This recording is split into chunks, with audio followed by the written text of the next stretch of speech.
Yeni bir videodan herkese merhaba. Tarih bize ne olduğunu anlatır ama bazen neyin silindiğini anlatmaz. Çünkü bazı hikayeler kaybolmaz. Onlar bilinçli olarak unutturulur. Ve insanlık tarihi boyunca en güçlü olan şeyler en sessiz şekilde ortadan kaldırılır. İslam'dan önce Mekke'de tek bir tanrı yoktu. Bir düzen vardı, bir sistem vardı ve bu sistemin merkezinde 3 isim vardı. El-Lat, El-Uzza ve Manat. Bugün bu isimler neredeyse hiçbir şey ifade etmiyor. Çünkü bize öğretilmedi. Ama erken Arap şiirine indiğimizde, antik taş yazıtları incelediğimizde, özellikle Montgomery Watt ile Robert Hoyland gibi tarihçilerin çalışmalarını açtığımızda karşımıza rahatsız edici bir gerçek çıkar. Bu üç tanrıça sadece figür değillerdi. Onlar gücün kendisiydi. İnsanlar kaderlerini onların isimleriyle bağlardı.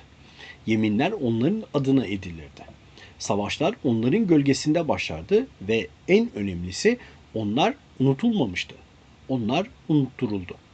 İşte tam bu noktada şunu fark ediyorsunuz. Tarih sadece yazılanlardan ibaret değildir. Tarih silinenlerle de şekillenir. Eğer bu tarz içeriklerin devam etmesini istiyorsan kanala destek olmayı unutma. Çünkü bu videolar algoritma için değil, gerçekten gerçeği arayan insanlar için hazırlanıyor. Ve şimdi asıl soruya geliyoruz.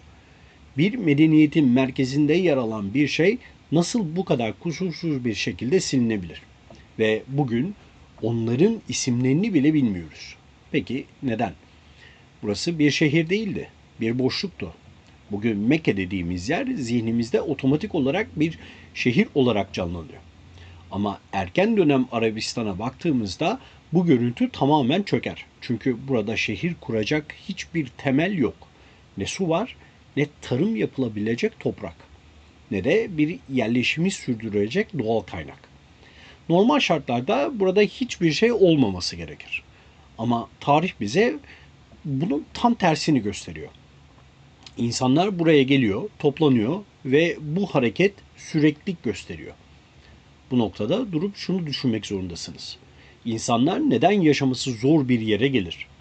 Çünkü insanlar sebepsiz toplanmazlar. Bir çekim varsa bir neden vardır. Ve bu neden genellikle nettir. Ya sudur, ya topraktır, ya da güvenliktir, ya da ticarettir. Ama burada bunların hiçbiri yok. İşte bu yüzden bu konu üzerine çalışan tarihçiler bu konuda dikkat kesiliyorlar. Özellikle Patricia Cron, Mekke'nin erken dönem yapısını analiz ederken buranın klasik bir ticaret merkezi olmadığını açıkça ortaya koyuyor. Ayrıca Sergeant ise daha ileri gidiyor ve kritik bir ayrım yapar. Burası bir yerleşim değil, bir toplanma noktasıdır der. Bu ifade her şeyi değiştirir. Çünkü yerleşim kalıcılığı ifade eder. Toplanma yönelimi. Yani insanlar burada yaşamıyordu. Buraya geliyordu. Bu çok farklı bir şey. Ve bu fark bizi doğrudan şu soruya götürüyor. İnsanlar neden gelir? Çünkü orada onları çağıran bir şey vardır. Ama bu çağrı maddi değil. Eğer maddi olsaydı bu coğrafya zaten buna izin vermezdi. O halde bu çekim başka bir düzleme ait. Daha görünmez, daha derin ve tam burada perspektif değişiyor. Biz artık coğrafyayı değil, anlamı konuşmaya başlarız. Çünkü bazı yerler fiziksel özellikleriyle değil, yüklenen anlamla var olur. Mekke böyle bir yer. Dışarıdan bakıldığında boş ama içsel olarak yoğun. İnsanlar burada hayatta kalmak için değil, bağ kurmak için bulunuyordu. Bir şeyle, bir sistemle, bir güçle ve bu güç görünmez. Ama etkisi son derece gerçekte. Bu yüzden bu noktada artık şunu kabul etmek zorundayız. Bu hareketin sebebi ekonomi değil. Bu hareketin sebebi coğrafyada değil. Bu hareketin sebebi inanç. Ve bu bizi kaçınılmaz bir soruya getiriyor. Nasıl bir inanç insanları hiçbir şeyin olmadığı bir noktaya çekebilir? Ve daha önemlisi bu inanç nereye gitti? Çünkü eğer bu kadar güçlü idiyse ve bugün yoksa bu basit bir unutma değildir. Bu silinmiş bir geçmiştir. Ve şimdi asıl sorunun tam merkezindeyiz. Hiçbir şey yoksa insanlar neden burada toplanıyorlardı? Çünkü Mekke bir yer değildi, bir merkezdi. Ama bu merkez fiziksel bir üstünlükten doğmuyordu. Onu güçlü kılan şey yüklenen anlamdı. Bu anlamın kalbinliği ise tek bir yapı vardı. O da Kabe. Bugün onu tek bir inancın sembolü olarak biliyoruz. Ama erken dönem Arabistan'da Kabe çok daha farklı bir işleve sahipti. Bu yapı sadece bir ibadet noktası değildi. Bir odak noktasıydı. Farklı kabilelerin, farklı inançların, farklı tanrı anlayışlarının birleştiği bir merkezdi orası. Arap Yarımadası'nın dört bir yanından insanlar buraya geliyorlardı. Ve bu geliş sıradan bir ziyaret değildi. Bu bir ritüeldi. Belirli zamanlarda gerçekleşen, tekrar eden ve toplumun tamamını içine çeken bir hareket. Bugün haç dediğimiz pratiğin erken dönem formu. Tam olarak aslında burada başlıyor. Ama bu noktada çok önemli bir şeyi fark etmek gerekiyor. Bu yolculuk ekonomik bir zorunluluk değil. İnsanlar buraya ticaret yapmak için gelmiyordu. Evet, ticaret vardı. Evet, sonradan ticaret merkezi de oldu. Pazarlar kuruluyordu. Alışveriş yapılıyordu ama bu sebep değildi. Bu sonuçtu. Çünkü insanlar önce gelir, sonra ticaret oluşur. Yani ticaret bu hareketin nedeni değil, yan ürünü. Asıl neden kutsaldı. Kabe'nin etrafında kurulan sistem. İnsanlara sadece bir buluşma noktası sunmuyordu. Onlara yaklaşma imkanı da sunuyordu. Görünmeyene yaklaşma, kutsala yaklaşma, gücün kaynağına yaklaşma. Bu yüzden bu yolculuk bedensel bir hareketten çok ruhsal bir yönelişti. İnsanlar buraya alışveriş yapmak için gelmiyorlardı. Tanrılara yaklaşmak için geliyorlardı. Ve tam da bu noktada her şey daha da karmaşık hale gelir. Çünkü bu merkezde tek bir tanrı yoktu. Kabe'nin içinde ve etrafında farklı kabilelere ait birçok kutsal figür bulunuyordu. Her kabile kendi tanrısını bu merkeze getiriyordu ve bu merkezin bir parçası haline geliyordu o figür, o tanrı. Yani Mekke sadece bir kutsal alan değil, aynı zamanda bir inançlar birleşimiydi. Bu birleşim çatışma üretmiyordu. Aksine bir denge kuruyordu. Çünkü herkes kendi tanrısıyla oradaydı. Ama aynı merkezin içinde bu sistem son derece hassas bir yapıya sahipti. Ve bu yapı yüzyıllar boyunca işledi. Ta ki her şeyi değiştirecek o kırılma noktasına gelene kadar. Ama oraya gelmeden önce cevaplanması gereken bir soru var. İnsanlar buraya tanrılara yaklaşmak için geliyordu ama hangi tanrılara? Burası önemli. Biz buna putperestlik diyoruz. Ama ya bu yanlış bir kelime ise? Çünkü bir şeyi isimlendirmek onu anlamak değildir. Bazen tam tersi olur. Yanlış bir kelime doğru bir sistemi görünmez hale getirir. Bugün geriye dönüp baktığımızda İslam öncesi Arabistan için en sık kullanılan tanım bu. Putperestlik. Bu kelime bize ne çağrıştırıyor? Düzensiz bir yapı, rastgele seçilmiş tanrılar, anlamsız ritüeller ve kontrolsüz bir inanç karmaşası. Ama bu tablo gerçekliği ne kadar yansıtıyor? İşte burada modern akademik çalışmalar devreye giriyor. Özellikle G.R. Holting erken İslam dönemi ve öncesindeki dini yapıları analiz ederken çok kritik bir noktaya dikkat çeker. Bu sistem sonradan anlatıldığı gibi basit bir çok tanrıcılık değil, basit bir putperestlik değil. Yani ortada sadece birçok tanrı yoktu. Ortada bir yapı vardı, bir düzen vardı, bir ilişki ağı vardı. Ve bu yapıyı düşündüğümüzden çok daha sistemliydi. Çünkü bir toplum inançlarını rastgele kurmaz. İnanç sistemleri toplumların dünyayı anlama biçimidir. Ve eğer bir sistem yüzyıllarca varlığını sürdürmüşse bu onun kaotik değil, çok işlevsel olduğunu gösterir. Yani burada gördüğümüz şey dağınık bir inanç değil ya da dağınık bir inanç sistemi değil. Tam tersine düzenlenmiş bir kozmos. Her tanrının bir rolü vardı. Her ritüelin bir anlamı vardı, her sembolün bir karşılığı vardı. Bu yapı insanlığın hayatını organize ediyordu. Doğumdan ölüme, savaştan ticarete, yeminden kader anlayışına kadar. Yani bu sistem yaşamın içine işlemişti. Bu yüzden putperestlik kelimesi bu dünyayı açıklamak için biraz yetersiz kalır. Çünkü bu kelime karmaşa ima eder.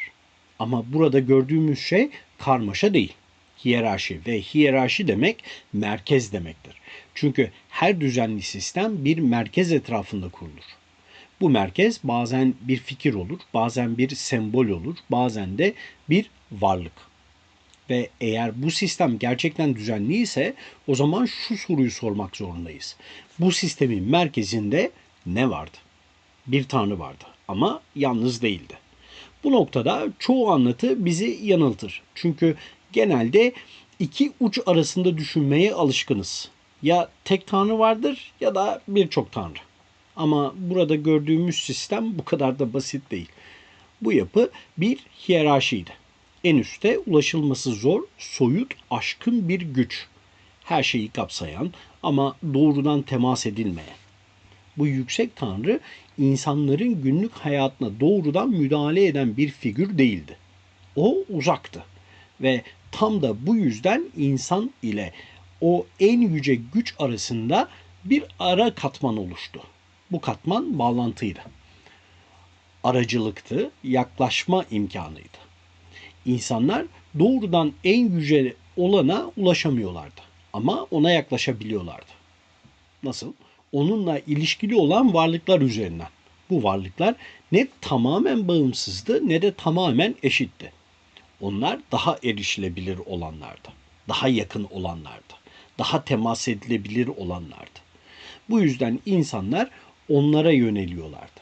Onlardan yardım istiyorlardı. Onlara adak sunuyorlardı. Onlar üzerinden yemin ediyorlardı. Çünkü bu yapı insan ile mutlak güç arasında bir köprü kuruyordu. Ve bu köprü sistemin en aktif parçasıydı. İşte bu noktada kritik bir şey fark ediliyor. Bu sistemde güç sadece yukarıda değildi. Güç akıyordu. Yukarıdan aşağıya doğru ve aşağıdan yukarıya doğru. Ve bu akışın merkezinde belirli figürler vardı. Bu figürler sadece sembol değildi. Onlar işlevseldi. Toplumsal hayatın içinde aktiftiler. İnsanların korkularına, umutlarına, beklentilerine cevap veriyorlardı. Ve bu yüzden gerçek güç teorik olan o en üst noktada değildi. Erişilebilir olan ara katmandaydı. Bu sistemi tamamen değiştirir. Çünkü insanlar ulaşamadıkları bir güce değil, ulaşabildikleri güce yönelirler. Ve şimdi asıl kırılma noktası burada ortaya çıkıyor. Bu ara katmandaki en güçlü varlıklar erkek değildi. Bu sistemin en etkili, en yaygın, en merkezi figürleri kadındı. Bu sadece bir detay değil. Bu tüm yapıyı yeniden okumayı gerektiren bir gerçek. Çünkü bu hiyerarşi bildiğimiz anlatıların çok dışında bir düzen kurar. Ve şimdi artık perde aralanıyor. Çünkü bu sistemin merkezinde kimlerin olduğunu görmeye başlıyoruz. Şimdi artık perdenin arkasına geçiyoruz. Çünkü burada bu sistemin en aktif, en etkili ve en hissedilen gücü tanrıçalar olduğunu görüyoruz. Bu sadece bir detay değil. Bu bütün yapının kalbi. Üç isim. Ama sadece isim değil. Üç farklı güç alanı, üç farklı gerçeklik katmanı ve üçü birlikte hayatın tamamını kapsayan bir düzen kuruyordu. İlki Ellat. Onu anlamak için yukarıya değil, aşağıya bakmak gerekiyor. Toprağa, sessizliğe, görünmeyen ama her şeyi taşıyan o derin katmana.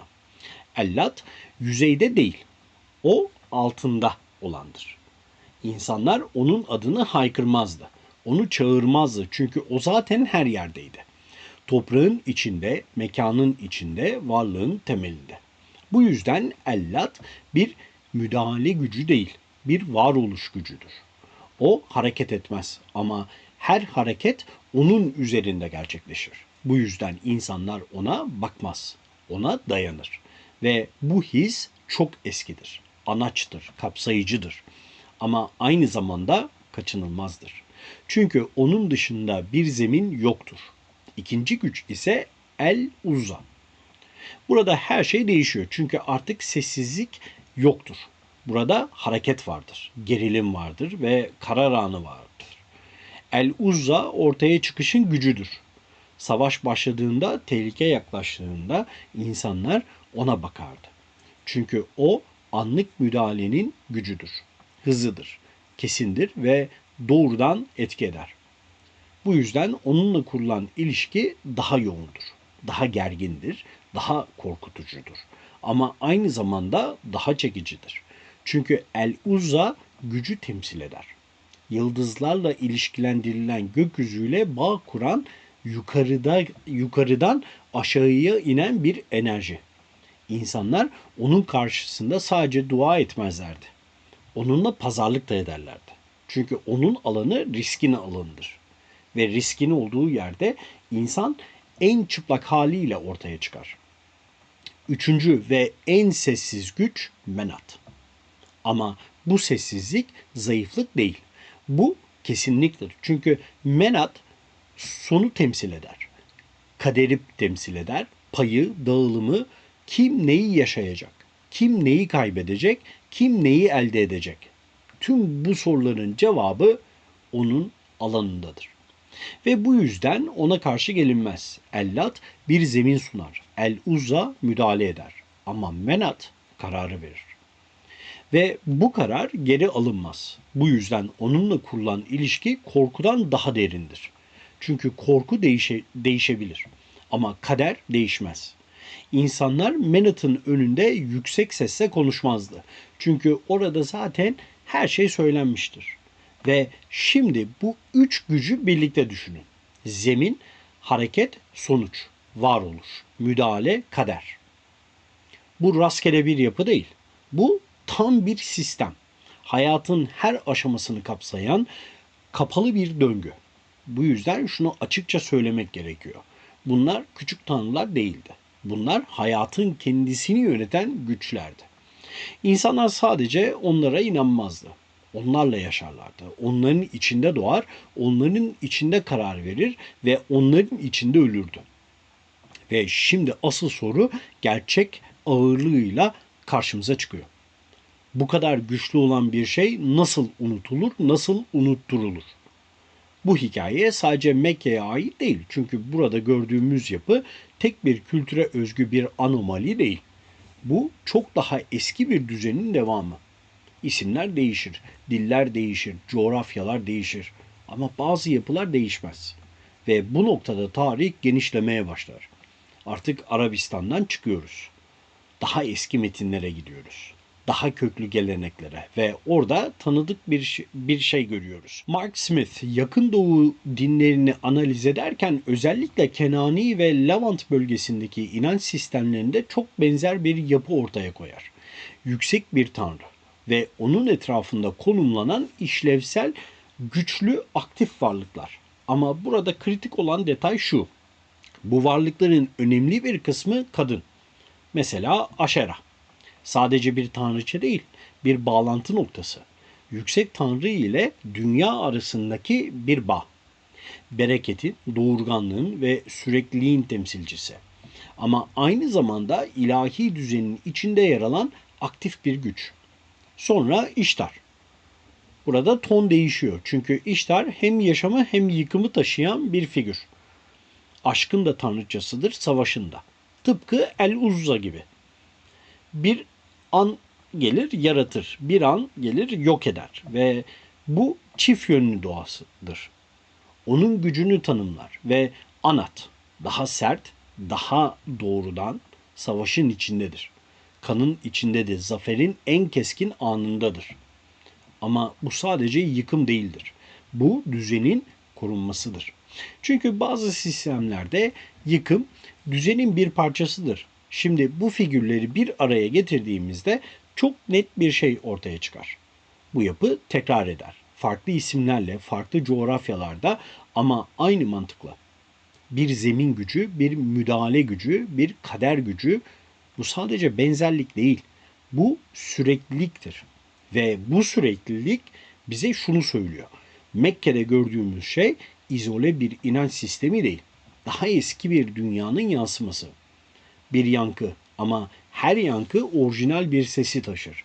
Ve eğer dikkatle dinlerseniz aynı ses tekrar eder. Farklı isimlerle, farklı yüzlerle ama aynı işlevle. Bu yüzden asıl soru artık değişiyor. Bu tanrıçalar yok oldu mu yoksa sadece isim mi değiştirdi? Bu insanlar ilkel değildi. Sadece dünyayı farklı görüyorlardı. Çünkü bir toplumu anlamak için onun neye inandığına değil, dünyayı nasıl anlamlandırdığına bakmak gerekir.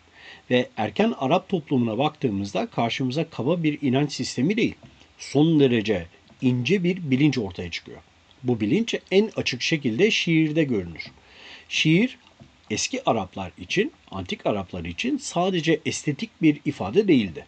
Şiir hafızaydı, şiir düşünceydi, şiir varoluşun kendisini anlamlandırma biçimiydi. Bir savaş anlatılırdı ama sadece savaş değildi bu. Bir kayıp anlatılırdı ama sadece kayıp da değildi. Bir ölüm anlatılırdı ama sadece ölüm de değildi. Her kelimenin altında bir kader duygusu vardı. Çünkü onlar için hayat kontrol edilebilen bir süreç değildi. Hayat dağıtılan bir şeydi. Pay edilen bir şeydi. Ve insan kendini veya kendi payını kendisi yaşardı. Bu yüzden kader anlayışı pasif bir kabulleniş değil. Bu derin bir farkındalıktı. İnsan neyi değiştirebileceğini bilir ama neyi değiştiremeyeceğini de kabul ederdi. Ve bu kabul zayıflık değil, bilgelik olarak görülürdü.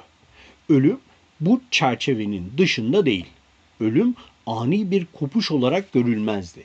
Ölüm sürecin bir parçası olarak görülürdü.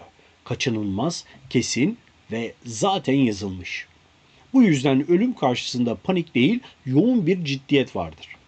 Çünkü hayatın değeri onun sınırlı olmasından geliyordu. Ve bu sınırlılık her anı daha ağır, daha anlamlı, daha gerçek kılıyor. Şimdi bu zihniyeti düşündüğümüzde tanrıçaların rolü aslında daha net olarak görülüyor. Ellat zemini temsil ediyor. El-Uzza anı, Menat sonucu. Bu sadece bir inanç sistemi değil, bir düşünme biçimi, bir dünya algısı ve bu algı insanı küçültmez. Tam tersine onu evrenin içinde bir yere yerleştirir. Bu yüzden bu insanlara yukarıdan bakmak onları anlamamaktır. Çünkü onlar dünyayı daha az değil, farklı bir derinlikte görüyordu. Ve belki de asıl mesele budur. Onlar neye inandıkları için değil, nasıl inandıkları için farklıydı. Ve sonra yazıtlar konuşur. Çünkü anlatılar değişebilir. Metinler yeniden yazılabilir. Hafıza yönlendirilebilir. Ama taş yalan söylemez. Çölde bulunan yazıtlar, duvarlara kazınmış isimler, yol kenarlarına bırakılmış işaretler, işte bunlar bir hikaye anlatmazlar. Bunlar iz bırakırlar. Michael McDonald'ın Arap Yarımadası'ndaki epigrafik çalışmalarına baktığımızda karşımıza çok net bir tablo çıkar. İnsanlar isimleri yazıyordu, yeminleri kazıyordu ve en önemlisi inançlarını sabitliyorlardı. Ahmet El-Callad'ın erken Arapça yazıtlar üzerine yaptığı analizler ise bu izlerin sadece bireysel ifadeler olmadığını gösterir. Bu yazıtlar bir sistemin parçalarıdır. Çünkü tekrar eden şeyler vardır. Belirli isimler, belirli çağrılar, formlar. Bu rastgele bir kazıma değildir. Bu bilinçli bir kayıttır. Ve bu kayıt bize şunu gösterir. Bu inanç sistemi sadece sözlü kültüre ait değildi. O taşa geçmişti, zamana direnmişti ve en önemlisi bugüne yani günümüze ulaşmıştı. Bu yüzden artık elimizde sadece anıtlar yok. Elimizde kanıt var. Ve bu kanıtlar rahat değildir. Çünkü bize şunu söyler. Bu yapı gerçekten vardı. İnsanlar gerçekten inanıyordu. Ve bu inanç gündelik hayatın içine işlenmişti. Bu yüzden artık geri dönüş yok. Çünkü bu noktada şunu açıkça görmek zorundayız. Bu sadece bir hikaye değil. Bu iz. Hiçbir dünya bir anda yok olmaz. Çünkü bir inanç sistemi sadece fikirden oluşmaz. O alışkanlıklardır, ritüellerdir, dilidir, hafızasıdır. Ve bu yüzden yok oluş dediğimiz şey aslında bir süreçtir. Yavaştır, sessiz sessiz devam eder ve sonuca ulaşır. Ama geri döndürülemez. Bir sistem ortadan kalkarken yerine başka bir sistem gelir. Ama bu geçiş keskin bir kopuş değildir. Daha çok yeniden yorumlamadır. Özellikle dinler tarihi çalışanlar kendi çalışmalarını yaparken veya belgeleri incelerken bu noktaya özellikle dikkat çekiyorlar. Eski olan tamamen kaybolmaz. O yeni olanın içine sızar. Biçim değiştirir, anlam değiştirir ama tamamen yok olmaz. Çünkü insan zihni boşluk kabul etmez. Bir anlam giderse yerine başka bir anlam gelir. Ama çoğu zaman eskisinin izlerini taşıyarak gelir. İşte burada gördüğümüz şey tam olarak budur. Bu tanrıçalar bir anda ortadan kaldırılmadı. Onlar yavaşça geri çekildi. İsimleri silindi, rolleri değiştirildi ve zamanla başka kavramların içinde eridi. Bu yüzden bu süreç bir yıkım değil, bir dönüşümdür. Ama her dönüşüm bir kayıp taşır. Çünkü bir şey değişirken bir şey de geride kalır. Ve bu geride kalan şey unutulmaz. Sadece tanınmaz hale gelir. İşte bu yüzden bugün baktığımızda o eski sistemin doğrudan varlığını göremeyiz. Ama izlerini hissederiz. Bir kelimede, bir ritüelde, bir düşünce biçiminde ve bu his çok derindir. Çünkü bu sadece tarihsel bir değişim değildir. Bu anlamın yer değiştirmesidir. Ve şimdi en net cümleyi kurabiliriz. Onlar yok edilmedi. Sadece başka bir şeye dönüştürüldü. Ve sonra dünya yeniden yazıldı. Ama bu yazım boş bir sayfaya yapılmadı. Var olanın üzerine yazıldı. Çünkü merkez aynı kaldı. Kabe. Yerinde duruyordu. Ama anlamı değişti. Daha önce farklı güçlerin bir araya geldiği o alan artık tek bir anlamın etrafında yeniden tanımlandı. Bu sadece bir inanç değişimi değildi. Bu bir yön değişimiydi. Çünkü daha önce çok katmanlı olan yapı tek bir eksene indirildi. Aracılar ortadan kalktı, ara katman silindi. İnsan ile ilahi olan arasındaki mesafe yeniden tanımlandı. Artık yaklaşmak için bir zincire ihtiyaç yoktu. Artık bağlantı doğrudandı. Bu sistemin en radikal kırılmasıydı. Çünkü bu değişim sadece tanrıların sayısını azaltmadı. Anlamın nasıl kurulduğunu değiştirdi. Kutsal olan artık paylaşılan bir alan değil, tek bir hakikatin ifadesiydi. Bu yüzden Kabe aynı yapı olarak kaldı ama artık aynı yer değildi. Çünkü bir mekanı mekan yapan şey taşları değil, yüklenen anlamdır. Ve o anlam tamamen değişti. Bu değişimle birlikte eski sistemin dili çözüldü. Semboller sustu, isimler silindi ve onların yerine yeni bir teoloji kuruldu. Daha net, daha keskin ve daha kesin. Artık gri alan yok. Artık belirsizlik yoktu. Artık çokluk yoktu. Bu sadece bir inanç reformu değil. Bir dünya görüşünün yeniden kurulmasıydı. Ve bu yeniden kurulum geri dönüşsüzdü. Çünkü bir kez anlam değiştiğinde eski dünya aynı şekilde var olmaz. O sadece bir hatıra olur. Ama çoğu zaman adı bile hatırlanmayan bir hatıra. Ve böylece aynı mekanın içinde iki farklı dünya yaşanmış olur. Biri artık görünmeyen, diğeri artık tek gerçek olarak kabul edilen. Bugün bu isimleri bilmiyoruz. Ama bir zamanlar insanlar hayatlarını onlara göre yaşıyordu. Kararlarını onlara göre veriyordu. Korkularını onlara göre anlamlandırıyordu. Ve kaderlerini onların diliyle okuyordu. Bu uzak bir efsane değil. Bu yaşanmış bir gerçek. Ama artık görünmeyen bir gerçek. Çünkü zaman sadece ileri gitmez. Zaman aynı zamanda örter. Bazı şeyleri silmez. Sadece üzerini kapatır. Ve biz çoğu zaman o örtünün altına bakmayız. Çünkü bize anlatılan hikaye yeterli görülür. Ama bazen en önemli olan şey anlatılan değil, anlatılmayandır. Bugün bu üç ismi bilmiyoruz. Ama onların kurduğu sistemin izleri hala düşünme biçimlerimizin içinde yaşıyor olabilir. Belki kelimelerde, belki sembollerde, belki de fark etmediğimiz alışkanlıklarda. Çünkü bir şey gerçekten güçlü olduğunda tamamen yok olmaz. Sadece şekil değiştirir. Ve bu bizi son soruya getiriyor. Bu tanrılar gerçekten yok oldu mu? Yoksa biz sadece onları tanımayı mı bıraktık?